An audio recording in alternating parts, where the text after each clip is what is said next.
I decided to learn Spanish when I was in Brighton, England. I was on a student exchange program to learn English, and a lot of other students were from Spain.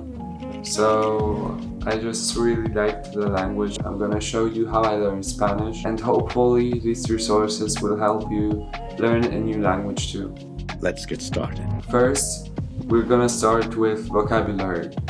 I think that learning vocabulary first makes it so much easier. So I've come across a list of 625 words in English, and you can translate them in any language. And the idea behind it is that I think 2000 words are 80% of your day-to-day language use. So every magazine, conversation, etc., which is around normal topics, will be covered. But for example, a biology textbook will use more complicated words. So in the beginning, 625 words are, I think, more than enough. So I've translated all these words in Google Translate, then I put them into Quizlet, and the important thing is to not use translations. It's a lot easier and more comfortable to learn without translations. You just have to use photos. So if you learn the word orange, you don't add on the word in your mother tongue, you add a photo. It's made it so much easier for me to learn in the past week or so, for example, fish in Spanish. I don't think that I would have learned those words if I have used translation. So in my opinion, it's very important. The next part is grammar. I'm getting all of this information from a book that I've read, Fluent Forever, and the author of this book said that you shouldn't actually try to memorize every rule in your language that you're learning, but to just write it down and have it in a notebook so you can read about it, but you shouldn't actually memorize it. Here's my notebook. I've written down conjugations of verbs. The idea is that you want to have it, but not memorize it. And all of this you can actually have for free. For free! Because the list is on the internet, I'm gonna link it down below. The grammar rules and conjugations of verbs like to be, to have are also on the internet, and you can also watch YouTube in the language that you're learning. I've actually started watching Netflix in Spanish. What I also have are magazines in Spanish. They look like this.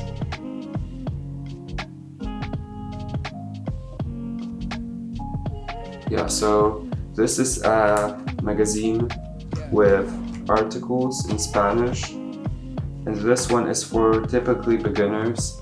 So you have articles which are about any given topic, and they have the most difficult vocab translated so you understand what they're saying.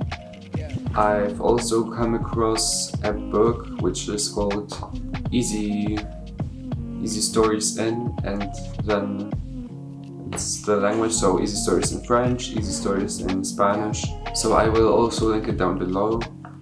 And in my opinion, it's all that you need to start off learning a language. Later on, you may want to talk with natives or read an entire book in your language, but I don't think that it's necessary for now. So like, we have all of these resources now, but what's the actual routine of mine? So I will start off with flashcards. I'm not really good at focusing on it, so I just do 20 minutes max. I know people who do an entire hour of it, but who actually has an hour to look at words and photos. So I do 20 minutes, then I read something in Spanish, and I try to reach out to my friends who are native speakers in Spanish, and yeah, they sometimes talk to me in Spanish. That's kind of helpful, but I'm not yet in the stage of like talking to natives and understanding everything. So what I'm doing now is learning the past tenses, future, etc., so I can understand what they are saying.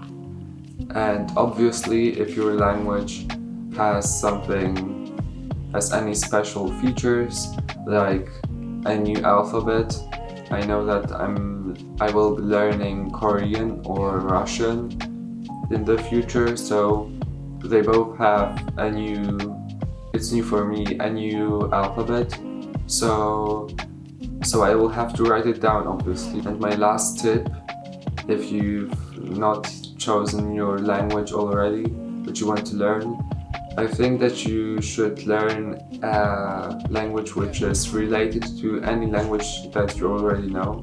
So I already know French, so Spanish and French are are both Romance languages, so they are related.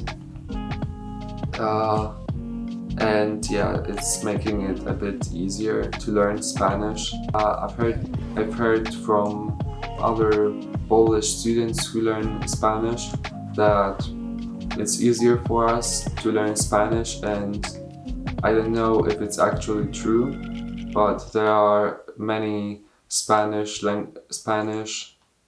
students in Poland, and rules like leaving out the person, so I don't say in French, so I don't say in Spanish or Polish, I am going to go to the cinema. I just say, I'm going to the cinema. So we leave out the person, so that's helpful to already know, because things like that, which are very small, but if you don't use them properly, it makes your speech very non-native, in my opinion. I hope that these resources helped you. If you liked this video, check out the links down below, give a like, and maybe subscribe if you want to. And I'm gonna see you next week.